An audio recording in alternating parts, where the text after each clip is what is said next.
اس کی تیاری کی، لیکن یہ لکھتے ہیں کہ چند ایک ایسے سوالوں کے جواب دینے کی وجہ سے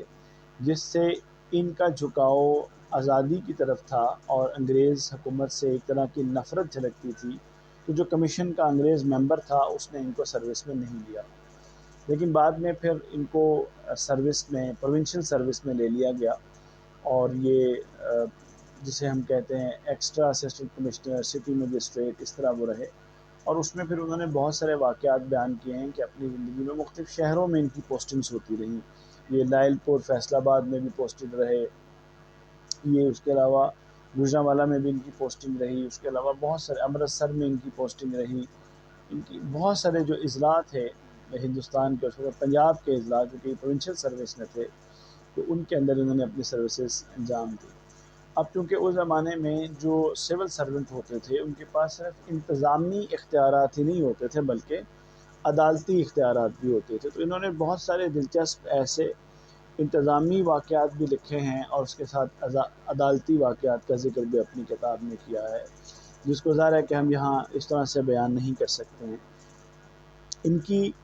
لائف کے اندر، ان کی زندگی کے اندر دو بڑی پوسٹنگز ہیں، ویسے تو بہت سارے شہروں میں یہ پوسٹڈ رہے اور انہوں نے ہر پوسٹنگ کا بڑے اچھے طریقے سے ان واقعات کا انہوں نے ذکر کیا ہے، مگر دو پوسٹنگز کا انہوں نے خاص طور پہ ذکر کیا ہے۔ ایک 1940 میں جب ان کو نیشنل وار کمیشن کا سربراہ بنا کے دلی بلایا گیا، اور وہاں ان کی ذمہ داری یہ تھی کہ جو دوسری عالمی جنگ تھی اس میں جو برطانیہ کا کردار تھا اور اس میں جو ہندوستان کا کردار تھا، اس کے لیے ایک ایکسیپٹیبلٹی، ایک قبولیت پیدا کرنا، اس کے لیے ان کو بہت سارا بجٹ بھی دیا گیا،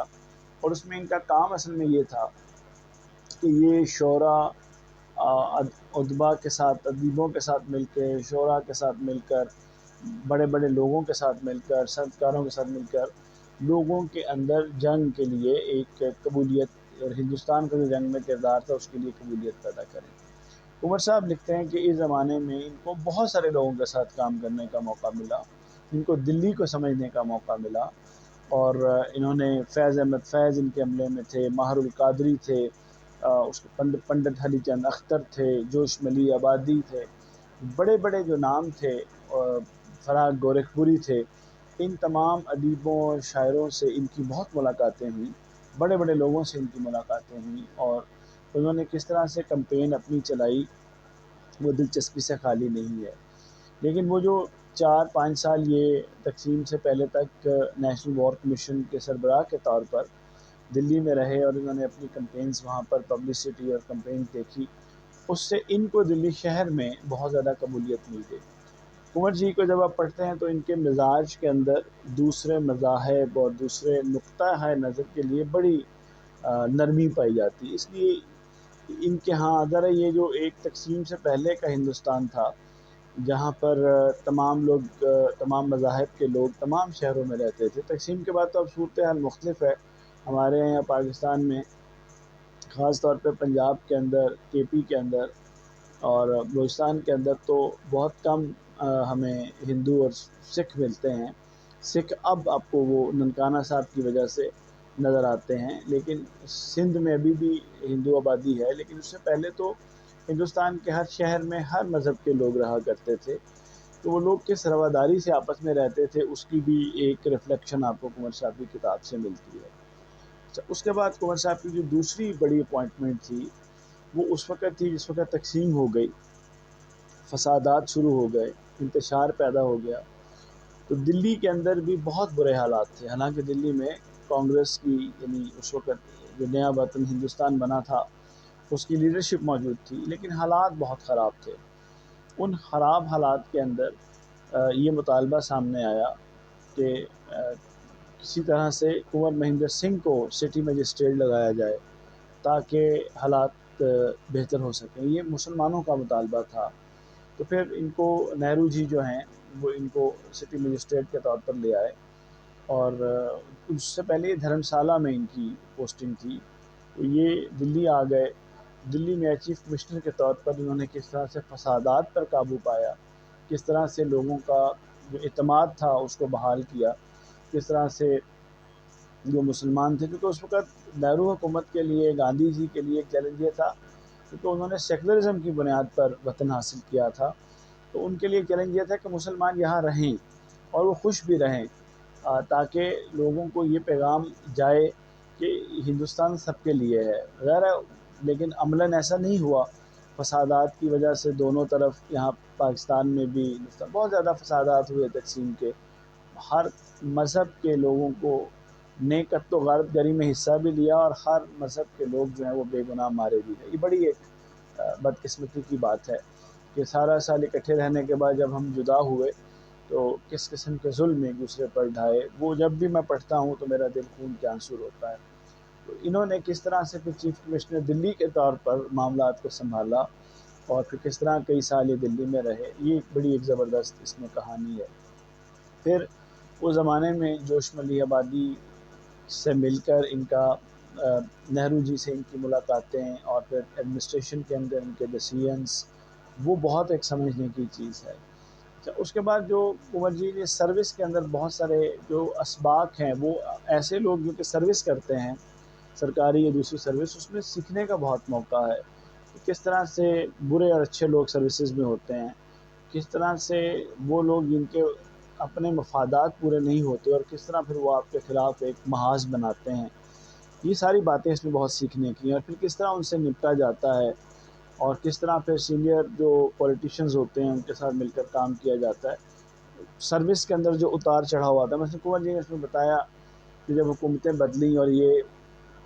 اس سے پہلی حکومتوں کے اندر بہت اہم عہدوں پر تھے، اور جب حکومتیں بدلیں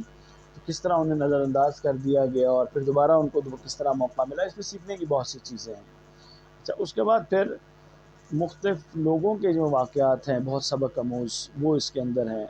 شاعروں ادیبوں کی زندگی کو اندر سے جھانکنے کا آپ کو موقع ملتا ہے کہ ان میں کتنے نفیس اور اچھے لوگ بھی ہوتے ہیں، اور کیسے گدلے اور برے لوگ بھی ان کا حصہ ہوتے ہیں۔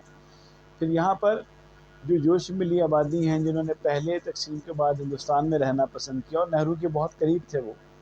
اور بعد میں پھر وہ اچانک پاکستان آ گئے، تو اس کا راز بھی کھلتا ہے جب ان سے پوچھا گیا، کنور جی نے پوچھا، انہوں نے بتایا میں تو یہاں رہ سکتا تھا ہندوستان میں، لیکن میرے بچے سمجھتے تھے کہ ہمارا مستقبل اب پاکستان میں ہے۔ تو اب یہ جو باتیں ہیں اس پہ ذرا تبصرہ کیا جا سکتا ہے کہ جو لوگ وہاں رہ گئے، جو یہاں آ گئے، کس نے ٹھیک فیصلہ کیا، اس کے اوپر تبصرہ مجھے لگتا ہے ہوتا رہے گا جب تک دونوں ممالک اپنے پاؤں پر اس طرح کھڑے نہیں ہو جاتے کہ ان کی عوام خوشحال نہیں ہو جاتی۔ ابھی تو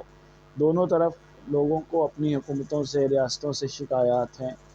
اور ظاہر ہے کہ یہ جو تعلقات ہیں یہ تب اچھے ہوں گے جب یہ دونوں ممالک اچھے ہمسائے کی طرف زندگی گزاریں گے۔ پھر اس کے اندر آپ کو یہ بھی سیکھنے کو ملتا ہے کہ 1965 کی جنگ سے پہلے دو الگ وطن بھی بن گئے، ان کے درمیان مسائل بھی تھے، لیکن ایک دوسرے کے لیے حکومتی سطح پر بھی ابھی خیر خواہی موجود تھی۔ کنور جی نے اس میں لکھا ہے کہ انہیں اپنے بیٹوں کی ملازمت کے لیے جب سفارش کی ضرورت پڑی تو انہوں نے پاکستان کے ایک ملٹی نیشنل کمپنی میں، تو انہوں نے پاکستان کے اس وقت کے وزیر اعظم سر فیروز خان نون جو ہیں ان کو کہلوایا انڈیا سے، اور انہوں نے سفارشی خط بھیجے اور ان کے بیٹوں کو ملازمت ملی۔ تو آپ دیکھیے کہ ایک ہندوستان میں رہنے والا آدمی ہے، اور ظاہر وہ پہلے اکٹھے رہے تھے، سر فیروز خان نون سے ان کے بڑے تعلقات تھے، سر سکندر حیات سے ان کے بڑے اچھے تعلقات تھے، دولتانہ فیملی سے بڑے اچھے تعلقات تھے، ان کے اس کے علاوہ اور بہت سارے لوگوں سے ان کے تعلقات تھے، اور وہ تعلقات تقسیم کے بعد بھی قائم رہے۔ پھر اس میں کنور جی نے بتایا کہ پھر جب وہ تقسیم کے بعد پاکستان آئے تو ان کو کیسی پذیرائی ملی۔ یعنی نواب آف کالا باغ جو ہیں وہ ان کے جونیئر تھے چیفز کالج میں، اور وہ منصور علی خان پٹوڈی جو سیف علی خان معروف انڈین ایکٹر ہیں، ان کے والد ہیں، نواب تھے پٹوڈی خاندان، وہ بھی ان کے جونیئر تھے۔ تو اس طرح اور بہت سارے واقعات کا انہوں نے ذکر کیا۔ پھر پاکستان یہ کئی دفعہ آئے، اور یہاں ان کو کتنی محبت ملی، پذیرائی ملی۔ پھر بہت سارے مشاعروں، تقریبوں کی انہوں نے نظامت کی، وہ کل ہند مشاعرہ بھی تھا، انڈو پاکستان مشاعرے بھی تھے۔ پھر یہ ہے کہ جو اپنے عقیدے کا انہوں نے بیان کیا ہے، جس میں خدا کے بارے میں انہوں نے بتایا ہے۔ پھر ایک ایسا ان کا طریقہ کا نقطہ نظر تھا جس میں دوسروں کے لیے بڑی قبولیت اور نرمی موجود ہے۔ پھر انہوں نے کچھ مزاحیہ مضامین بھی لکھے، جس میں خاص طور پہ ایک مضمون انہوں نے ایک بہت اچھا طنز کہہ لیں کیا کہہ لیں، انہوں نے لکھا ہے کہ خدا کے بارے میں کچھ لکھنے سے میں اتنا ہچکچاتا نہیں ہوں، جتنا بیوی کے بارے میں، کیونکہ خدا تو غفور و رحیم ہے، پھر وہ تو حشر کے وقت آپ سے سوال کرے گا، کیونکہ بیوی ایک ایسی مخلوق ہے جو نہ غفور ہے نہ رحیم ہے، بلکہ اس کے ساتھ ساتھ وہ کسی وقت بھی حشر برپا کر سکتی ہے آپ کی زندگی کے اندر۔ ایک انہوں نے واقعہ لکھا کہ ریٹائرمنٹ 67 میں ہی ریٹائر ہو گئے، 1926-7 میں انہوں نے سروس کا آغاز کیا، وہ بھی سر غالباً ظفر علی خان یا ظفر اللہ خان نہیں، سکندر حیات کی سفارش پر ان کو نوکری دی گئی، تو اس کے بعد پھر 67 میں ہی ریٹائر ہوئے نا۔ تو انہوں نے ایک واقعہ لکھا کہ میں نے بیوی کے معاملات میں مداخلت نہیں کرتا تھا، لیکن گھر میں ملازم تھے تو میں نے آواز دی، بلایا، ایک بار بلایا تو کہا کہ بھی وہ ملازم مصروف ہے، دوسری بار تیسری بار، تو پھر میں نے پوچھا آخر کیا مصروفیت ہے اس کی، تو بیوی کی آواز آئی کہ وہ اصل میں کتے کی دم سیدھی کر رہا ہے، یعنی ان کو پیغام میں دیا گیا کہ وہ نہیں آئے گا۔ اس طرح انہوں نے شخصیات کے بارے میں لکھا ہے۔ پھر انہوں نے کچھ واقعات لکھے ہیں، شکار کے بہت شوقین تھے، تو شکار کے بارے میں انہوں نے لکھا ہے، شیر کے شکار کے بارے میں۔ مثلا اس لحاظ سے اگر آپ اس کتاب کو پڑھتے ہیں تو اس میں آپ کو جو چیز مجھے اس میں بہت اچھی لگی وہ یہ تھی کہ تقسیم سے پہلے کی زندگی میں آپ کو جھانکنے کا موقع ملتا ہے۔ دوسرا، یہاں کے بارے میں تو چلیں ہم نے پڑھا ہے نا کہ تقسیم کے بعد پاکستان کس طرح سے اس کی بلڈنگ ہوئی، وہاں پر کس طرح ریاست چلی۔ آپ کو ایک چیز پڑھ کے بڑی حیرانگی ہوگی کہ لوگوں میں بہت زیادہ مماثلت ہے، وہاں بھی جو رشوت کا بازار گرم رہا یا ہے، یہاں پر بھی جس طرح سے ہے وہ آپ کو ایک چیز ملتی ہے۔ لیکن کنور جی کی شخصیت کے اندر جو ایک زندگی تھی اور لوگوں کے ساتھ جو ان کا ملنا تھا دونوں طرف، اور پھر ایک مثبت سوچ جو تھی، ایسی شخصیات اگر ہر طرف ہوں تو وہ معاشرے بڑے خوشبودار معاشرے ہوتے ہیں۔ امید ہے کہ آپ کو